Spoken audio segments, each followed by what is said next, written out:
Hello दोस्तों, नमस्कार, आदाब, सत श्री अकाल। मैं अफरोज रिजवी तरुण मित्र में आपका स्वागत है। खैर मकदम है। पेश है देश और दुनिया के हालात पर उर्दू अखबारों के तबसरे। खास खास तबसरों में इस तरह है कि ईरान, अमेरिका, इसराइल के बीच पिछले 27 दिनों से चल रहे भीषण युद्ध में कोई भी तब्दीली नजर नहीं आ रही है। लगातार युद्ध की तेज होता जा रहा है। युद्ध के थमने की या के खत्म होने, समाप्त करने को लेकर जो भी प्रयास चल रहे हैं उसमें कोई प्रगति नजर नहीं आ रही है, सिवाय इसके कि एक दूसरे के खिलाफ दावा किया जा रहा है कि हमने F-18 मार के गिराया, तो एक दूसरे ने कहा कि नहीं, ये गलत दावा है। लेकिन बहरहाल ईरान ने ये कहा है, दावा किया है कि उसने ईरान के सबसे खतरनाक लड़ाकू विमान F-18 को मार गिराया है। वो ईरान की सीमा में, हवाई सीमा में प्रवेश कर रहा था, तो उसको निशाना बना करके मार गिराया है ईरान। लेकिन इसके खिलाफ अमेरिका ने ये कहा है कि ये दावा गलत है, ईरान झूठ बोल रहा है, अमेरिका का कोई विमान मार के नहीं गिराया। लेकिन बहरहाल ईरान के इस्लामिक रेवोल्यूशनरी गार्ड्स कार्प की तरफ से, IRGC की तरफ से ये कहा जा रहा है कि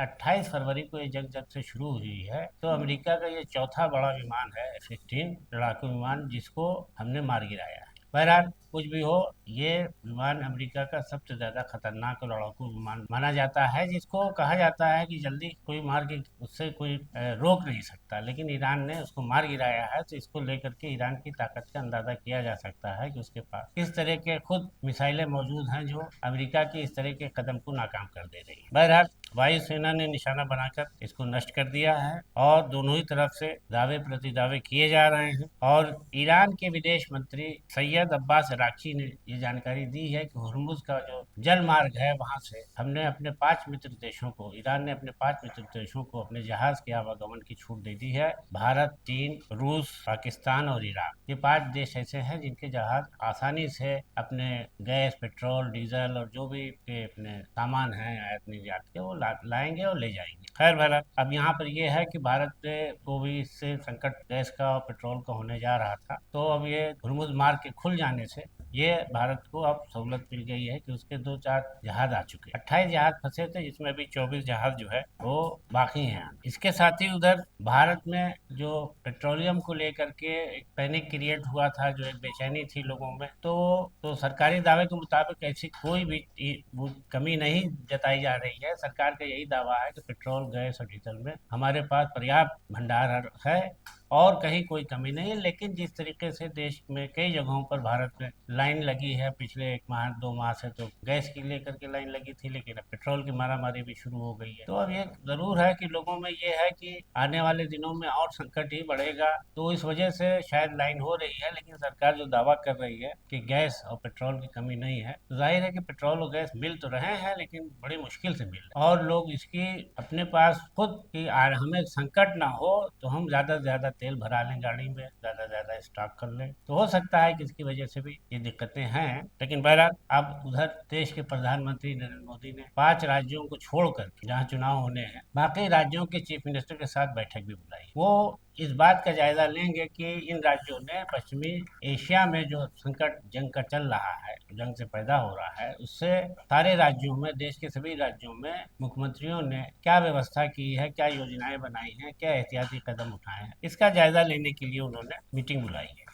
अब देखिए प्रधानमंत्री के साथ इस बैठक में क्या नतीजा निकलता है और क्या क्या जानकारियां सामने आती हैं, ये तो मीटिंग के बाद पता चलेगा। इसके अलावा देश में पश्चिमी एशिया के संघर्ष में जो दिक्कतें आ रही हैं, वो ये है कि लोग बेरोजगारी की भी बहुत शिकार होंगे। अभी तक जो लोग भारत सुरक्षित पहुंचाए गए हैं, कहा जा रहा है कि उनमें तमाम लोगों की नौकरी छूट गई है। बहरहाल अब वो कोई ना कहीं रोजगार तलाश करेंगे, लेकिन फिलहाल जो सऊदीया और जिद्दा और कतर में नौकरी कर रहे थे लोग, भारत मजदूर जा करके या और ट्रेड में लोग जाके काम कर रहे थे, उनके साथ दिक्कतें पेश आना शुरू हुई। और उधर लंदन के उच्च न्यायालय ने नीरव मोदी की प्रत्यर्पण याचिका के खिलाफ जो अपील की गई थी कि हमारा प्रत्यर्पण न होने पाए नीरव मोदी की तरफ से, तो उसको लंदन के हाईकोर्ट ने इनकार कर दिया है। तो इस तरीके से अब नीरव मोदी को प्रत्यर्पण करके भारत लाया जा सकेगा। भारत सरकार ने इस बारे में लंदन में से अपील की थी कोर्ट में कि सरकार से कि हमें ये नीरव मोदी को हमारे हवाला किया जाए। नीरव मोदी पर पंजाब नेशनल बैंक से 13,000 करोड़ रुपए की धोखाधड़ी करने का मामला है। और वो इसके मुजरिम है। जब उनके खिलाफ कार्रवाई होनी ही थी कि वो यहाँ से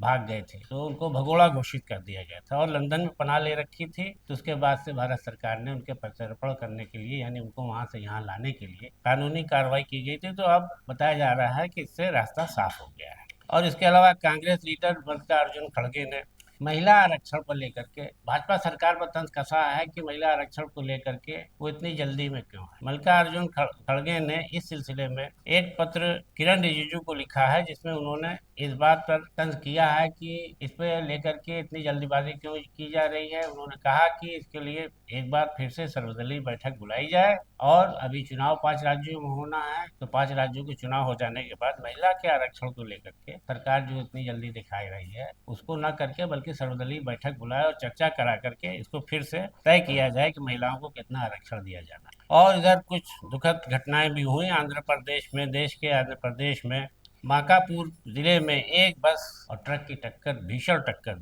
13 लोगों की मौत हो गई, 22 लोग घायल हुए। बताया जाता है कि बस पर काफी लोग सवार थे और करीब 60 लोग सवार थे, और बस जो है अचानक ट्रक से टकरा गई, जिससे उसमें आग लग गई और उस आग लगने से लोग झुलस के मर गए और 22 लोग घायल हैं, जिन्हें अस्पताल भेजा गया है। प्रधानमंत्री नरेंद्र मोदी ने इस घटना को लेकर के दुख जताया है और मृतक के परिजनों को प्रधानमंत्री राहत कोष से 2-2 लाख रुपए देने का ऐलान किया है। इसके अलावा एक और दुखद घटना बांग्लादेश में हुई है, जहां पद्मा नदी में बस गिरने से 26 लोगों की मौत। बताया जाता है कि यह बस को किसी नदी पार कराने के लिए नाव पर सवार किया जा रहा था, तो अचानक चालक ने नियंत्रण खो दिया, जिससे बस जो थी नदी में पलट गई और उसमें 26 लोग देखते ही देखते डूब के मर गए। इसके अलावा सुप्रीम कोर्ट ने एक मामले में सुनवाई करते हुए कहा है कि समाज पर दहेज का मामला एक बहुत बड़ा धब्बा है। एक मामले की सुनवाई करते हुए सुप्रीम कोर्ट ने कहा कि दहेज में मौत मर जाती हैं लड़कियां, बहुएं,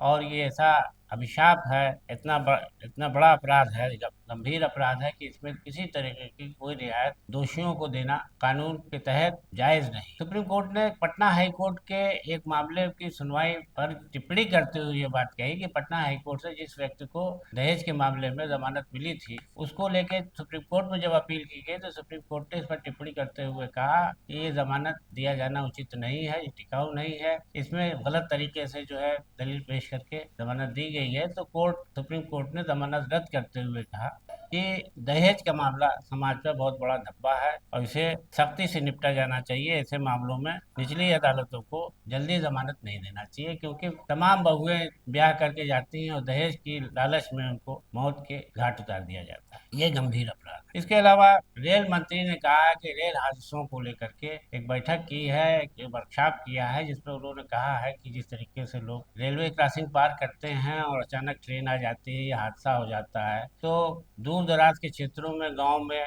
या शहर के छोटे कस्बों में या ऐसी जगहों पर जहां पर भीड़ भाड़ वाले इलाके होते हैं, अचानक लोग रेलवे लाइन पार करते हैं, हादसे का शिकार हो जाते हैं। तो उससे बचाव के लिए अब ये कोशिशें शुरू की गई हैं कि वहां पर ऐसा एक सबवे बना दिया जाए कि अगर ट्रेन आने के लिए फाटक बंद हो तो कोई रेलवे लाइन ना पार करे, बल्कि उस रास्ते से लाइन पार करके चला जाए, उससे उसको रेलवे ट्रैक पर न चलना पड़े। तो बहरहाल अब इस पर जो है रेल मंत्री ने कहा है कि ये ऐसे जो है ब्रेक लगाने वाले जो है हादसों पर ये पुलिया बनाएंगे, तो उसकी दिशा में काफी काम शुरू कर दिया गया है और कहा जा रहा है कि जल्दी हो जाएगा। इसके अलावा इंडियन ऑयल कारपोरेशन ने अब ये दावा किया है कि पेट्रोल डीजल की कीमतों में 30 अक्टूबर 2024 के बाद से कोई बदलाव नहीं किया गया है। जिस तरीके से इस वक्त कहा जा रहा है कि पेट्रोल काफी महंगा हो गया है, डीजल महंगा हो गया है, गैस महंगी हो गई, तो इस पर इंडियन ऑयल कारपोरेशन ने अपने प्रोडक्ट को लेकर कहा है कि इसमें कोई खास तब्दीली नहीं की गई। और उसके अलावा चुनावी राज्यों में 400 करोड़ से अधिक गैर कानूनी तरीके से धनराशि जब्त की गई है। वोटर्स को लालच देने के लिए धनराशि जमा की गई थी लोगों के पास, सियासी लोगों के पास, राजनीतिक दलों के पास। तो इसकी घोषणा 5 राज्यों में हुई थी, असम, केरल, पांडुचेरी, तमिलनाडु और पश्चिम बंगाल। 5 राज्यों में इलेक्शन होना है और यहाँ पर जो है तमाम राजनीतिक दलों की जांच पड़ताल शुरू की गई है, उनकी गाड़ियों की, रास्तों में, उनके कार्यालयों में। तो मुख्य निर्वाचन आयुक्त के निर्देश पर ये जांच शुरू की गई है, जिसमें जिसमें अभी तक 400 करोड़ रुपए जब्त किए गए कैश। तो इस बारे में इत्तला मिली थी पुलिस को, आयोग को, कि इस तरीके से लोग वोटरों को लालच दे करके अपने समर्थन में करने के लिए पैसे बांटने की कोशिश में है। तो आयोग के निर्देश पर ये जांच की गई पुलिस की टीम ने, तो अब 400 करोड़ रुपए जब्त किए गए हैं और बाकी कार्रवाई की जा रही है अभी इसमें कि किसने किसने कहां कहां से कितने पैसे इकट्ठा किए थे और कहां कहां और अभी छापे पड़ने हैं और कितना और जब्त होगा। इससे